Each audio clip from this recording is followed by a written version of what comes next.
Hey there, how you doing? Charlie Winters here with selection for Monday, the 27th of March. Well, it was a money back day on Sunday. However, it doesn't quite tell the full story. I believe, what we had was £10 staked and basically £10 back. We had three placed horses, not big prices, but three placed horses and one unplaced. So, in my opinion, all three of the placed horses on another day would have won or should have won. You've got the first one, and I'm going to forget all the names now, but you've got the one in Ireland, ridden by Sean Bird, claiming 10. I thought he'd get it an okay ride, but it was clobbered a few times, bumped a few times in running, lost momentum, then it came flying at the finish, only to be bumped by the second horse that was bumped by the winner. So and then we grabbed second. So I actually thought there might have been a stupid inquiry, but I don't think there was. I thought we were desperate and looking in that race. Then you've got the Crower Patrick. It came there tanking. The problem is, it came there tanking 7 out. Well, if it had held on to it a bit longer, I'm pretty sure it could have won the race.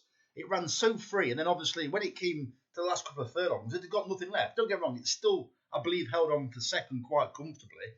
But a disappointing ride, to be honest. Then the third horse, Elian. Well, it was actually the last horse, Elian. It was back from the outside of the lot, 12-1, right into, I think it was 7-2 at one point. Well, that was there towards the back again. All right, it made a few dodgy jumps, but not really blunders. Came there travelling really well. I think the jockey thought he'd won it, and then the winner was the horse that basically it made all. It just kept finding, and then won. It won easy in the end. But yeah, disappointing really. But it shows I think we're on the right tracks. And then the horse that unplaced was probably going as well as any of our placed horses. I'll try and remember what we called, although I can't remember. The one, it's the Tizard horse anyway, you know what I mean, the long distance horse. Well, it was leading all the way around, pretty much travelling really well, then turned into the home straight, just completely stopped. And what won the race? The horse that I said, if ours pulls out, it's the main danger. Well, it'd be my alternative selection, or it'd be the main danger. Yes, Cool Valor. So, frustrating day, really, because otherwise, if we'd had Cool Valor instead of the Tizard horse, we'd had a winning day. But it wasn't to be, so I've got 4 selections for tomorrow. I haven't had the each-way singles for tomorrow. What I've had, basically, I'm not depositing anything else, so I've had a 20p each way Lucky 15 and a 50p each way accumulator. So let's get into it. I actually chose two of these horses early on because I really like the look of them.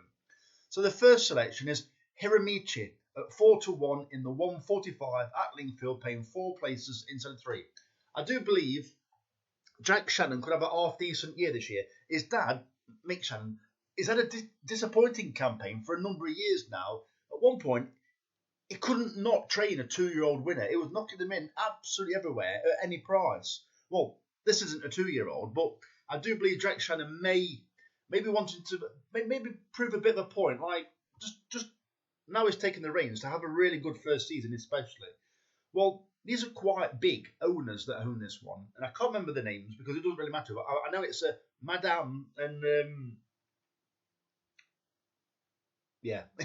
it's a Madame something, and I clicked on them, and they actually own horses around the world. Sorry.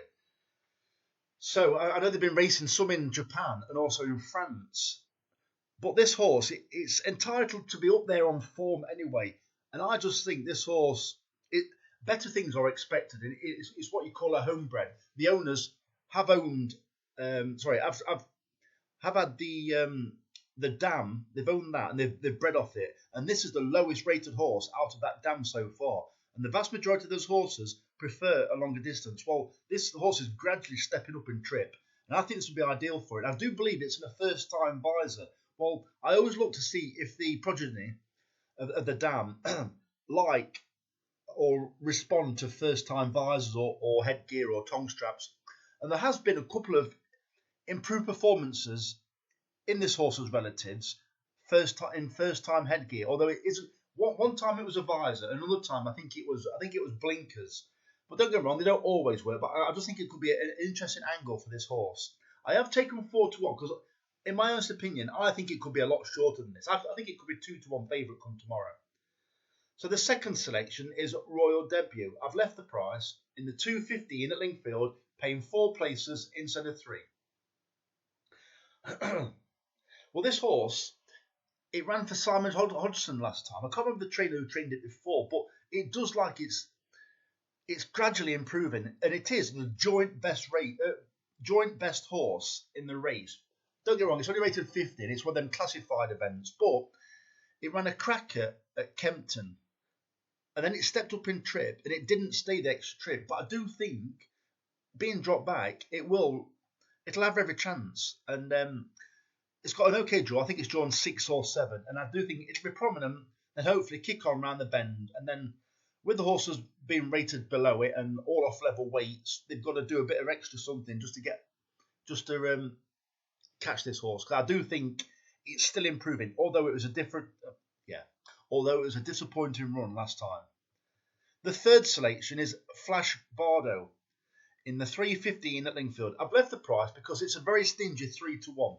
I don't think it'll be 3-1, and I'm not convinced. I do think it's a weak race, and I'm not convinced about some of the other horses because there are some that haven't run before. This has got by far,